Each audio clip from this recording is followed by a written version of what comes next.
And the crews are off. Flags are down.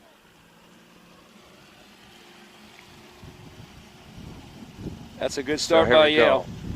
And this start looks more like the start we saw at the Combi with the fourth boat race, with Yale, you know, taking a really good, strong first 15, 20 strokes, taking a few seats on it. Very powerful start by Yale. Continuing to stride a little bit here. So Yale at 41, still in their start sequence. Harvard at 40, also in their start sequence.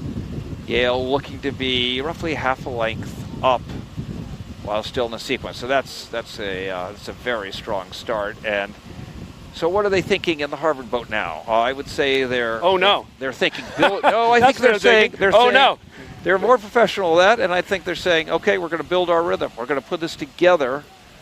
We're going to go into our rhythm, and we're going to have to chip away at that lead. Well, Woods Connell, the coxswain, is looking over, and he's chipping away at Harvard. He's told his guys. They've got a length now. They've got open water.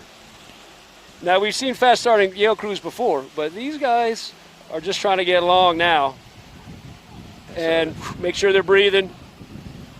Yeah, so they're in a great position because everybody in the crew can see their opposition. There's nothing better than that.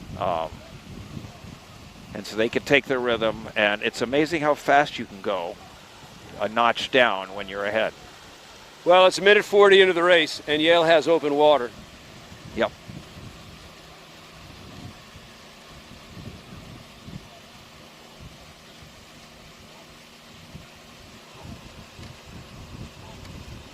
Andrew Gulich, the stroke, is doing a fantastic job for Yale.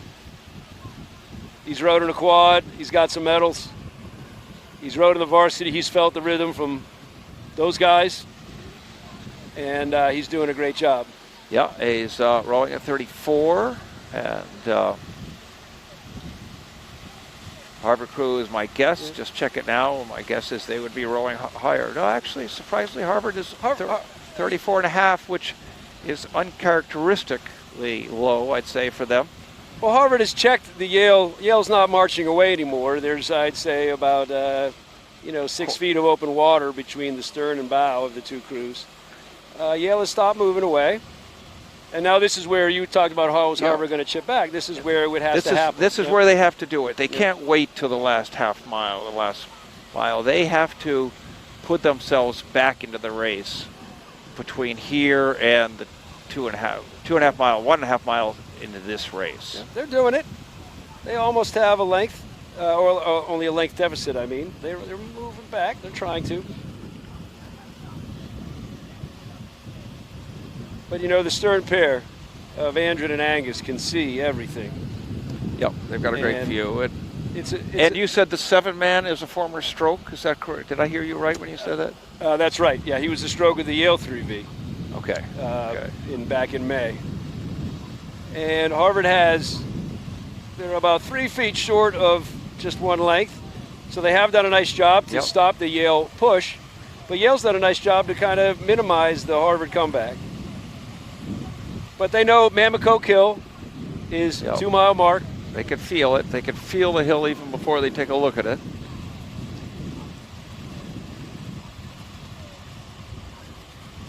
A classic boat race here. Just a little cat and mouse.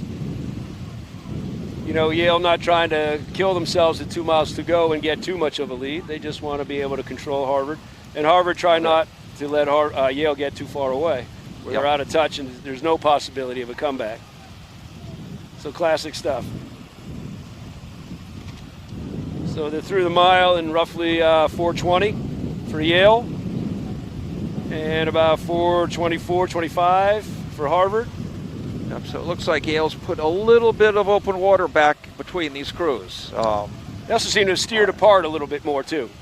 Yes, they've got a lot of room to steer apart, and I don't think that helped Harvard too much. The steering. I don't think there's any reason to be on the west side of this course. So Harvard should have been sticking right to that center buoy. And I think the Yale coxswain, we're not behind, so you don't get a perfect view, but she has been quite he has been quite stable on he with long hair. He's got a nice flow. We Nice agree flow. with that. But doing a nice job essentially staying on the eastern edge of his line the whole way.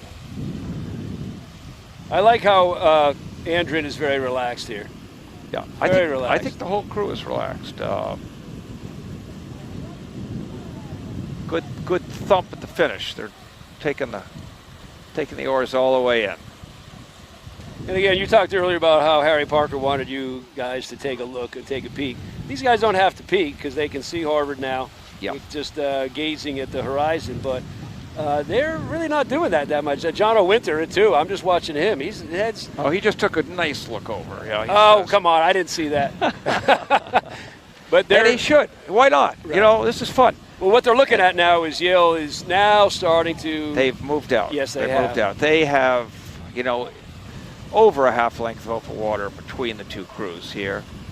And, I would say that if I were the Harvard coxswain, I would say, this is time to go, and I would put myself as close to Yale as I could.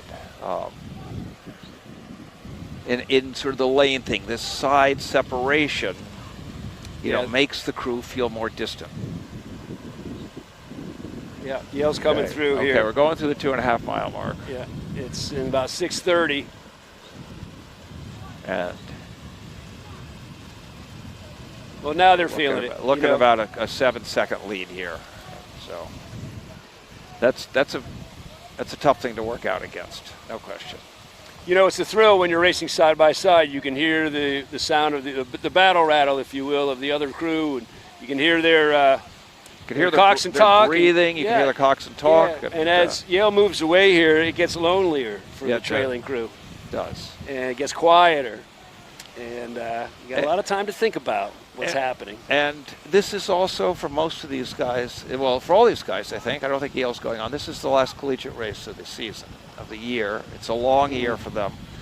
And it's not the way you want to end it, which is sitting in someone's wake. No. For the Yale guys, 4 of these guys in this crew are, 4 guys are going to Henley and competing in the Temple.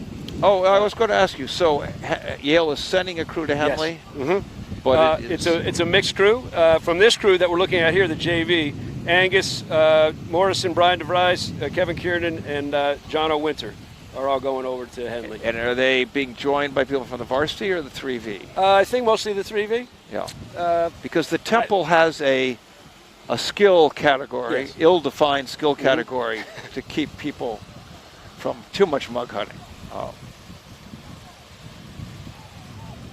Well, right now they're excited about where they are. They don't care about Henley at this point. They want to win this race. They want to get the trophy. They want to start turning things back to Yale's favor, and they're doing that. They've stopped moving away as dramatically as they did around the 2.5 mile mark from Harvard. But again, it is now you're fighting the distance a little bit too. You are. We're approaching a mile to go here, and a mile to go is only 4 minutes, 4:10 of rowing. Yeah. Not that long. You don't want to get overcooked and have one mistake, a crab. Certainly, we know all about the green buoy. We don't want to hit any of those. Yeah. And it's important you keep your perspective here, and keep your eye on the opponents. Opponent. Yeah. All right, a mile to go here in about 8:51, 52 for Yale, and about 8:58 now for Harvard. Yeah, so we're still around 7-8 seconds, so that, as we were at the last split. It sounds so dry. 7 or 8 seconds. That's, not much, over 3 miles. But yet, for the guys in the Harvard shell, I'm sure it seems insurmountable. At this point, it takes a brave row, but that's part of rowing, is just seeing how hard you can push yourself, how hard you can make your own boat go. And it makes that 3V race even more impressive for what Yale was able to accomplish. Yes, Harvard beat them by a length, but they never let Harvard break open water on them, and they moved back a little bit at the end. That was a brave row for those guys, and again, they took, the heart of that 3V, and they brought them up to the JV, and obviously it's working. Getting an IRA bronze was an incredibly proud moment for Yale. But maybe you recall the splits at the IRA. You were down there, but you were also occupied with your own. 8 seconds, we're told. 8 seconds between third and fourth at the IRA. Okay, well, there you go. At the 2 mile mark, we had 7 seconds, so this is then consistent.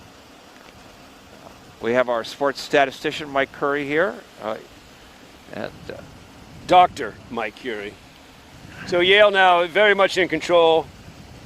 Trying to get a split on them, about 32 and a half, 33. Wow, yeah. That's right where Coach Gladstone wants to have them. Yeah, well, that is a wonderful cadence to row, as we know. That's a cadence where, your heart rate, can do that for a long time. Yes. And these guys have. And they've been working with all 3 of the terrific coaches that are on the Yale heavyweight staff. There's actually 5 awesome coaches, but the 3 that have been working with these, of course, Coach Gladstone, but also Sam Baum and Mike Gennaro have been working with these guys a lot, and it's paying off. And you say, are there 5 heavyweight coaches at Yale? Yes, there are. Huh, that's quite a few. There's some volunteers in there. Yeah, there must be. Sure. No, it's a killer staff, and they're reaping the benefits right now. Here we go, right through that meter mark. That was about 11:18 for Yale. And you can see Harvard go through now. And what'd you get did you get to pick up a split on that? It was off a little bit. Okay. But certainly Harvard hasn't moved back at all. No. I'd say there's probably a little more distance between the two. Harvard at 36, which is where they should be. Yep. 35 and a half, 36. Woods now raises his hand. I don't know whether it's in triumph or he had a cramp or he's signaling to somebody, but it's always inspirational when your coxswain gets fired up. Maybe just pointing to the people on the rock. Well, it's the beautiful blue rock. It was red crimson, I should say, but it was red for so many years. And finally, the coaches agreed that whoever won the combination race would get the right to paint the rock in their colors. Yeah. And as we look at this second boat, let's refer back to that 4th varsity boat, which for the first time in a long time was able to claim the James P. Snyder Trophy and bring it back to the boathouse. A thrilling moment, and that means a lot of blue paint was purchased and applied to the rock.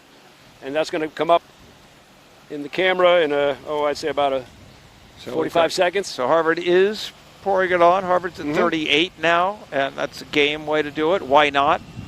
It's the last time they go rowing together. They should be able to make some inroads into this lead, but Yale at 32 and a half is not really. They're not going up to 34, but that's the way to row from ahead. Is let them come a bit. Don't risk anything. Well, they don't want to make any mistakes. They're going to get a lift from all the people on the rock here. Yep. I see all blue.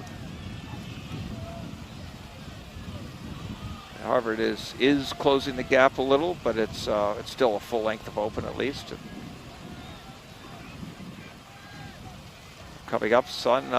You can see the fatigue, even as Yale knows they're going to win. They're pretty gassed. That's a long race. And it's a long race. A hot day exactly, but But in the tailwind, you don't get that breeze. Exactly. No cooling. No cooling at the tailwind.